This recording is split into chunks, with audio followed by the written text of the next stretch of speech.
Hello dear friends. അസൂയ എന്ന ദുർവികാരത്തെക്കുറിച്ചാണ് ഞാൻ സംസാരിക്കാൻ പോകുന്നത്.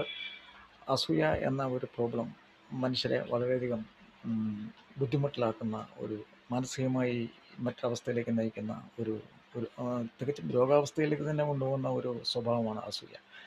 അസൂയ പലർക്കും പല രീതിയിലാണ്. നമ്മളെക്കാൾ മികച്ച് അല്പമെങ്കിലും മികച്ചവരോ അല്ലെങ്കിൽ അല്പമെങ്കിലും ആക്ടിവിറ്റീസ് ഉള്ളവരെയോ ഒക്കെ കാണുമ്പോൾ നമുക്ക് സ്വാഭാവികമായും അസൂയ തോന്നും. അതുപോലെ തന്നെ സാധാരണക്കാർക്ക് ഏറ്റവും കൂടുതൽ അസൂയ ധനവാന്മാരോടാണ്.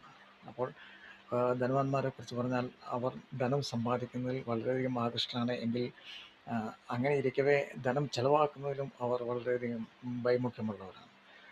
അവർ കൂടുതലും ധനം എന്ത് ചെയ്യും, ബാങ്കുകളിൽ ഫിക്സഡ് ഡെപ്പോസിറ്റ് ഇടും, അല്ലെങ്കിൽ പണം പലിശയ്ക്ക് കൊടുക്കും, അല്ലെങ്കിൽ ജനോപകാരപ്രദമായ രീതിയിൽ എന്തെങ്കിലും ബിസിനസ്സിന് വേണ്ടി പണം ചെലവാക്കും. അങ്ങനെ സൊസൈറ്റിക്ക് വേണ്ടിയാണ് അവരുടെ ധനം അവർ ചെലവാക്കുന്നത്. അവർ ഒരിക്കലും ഈ ധനം ദുർവിനിയോഗം ചെയ്യും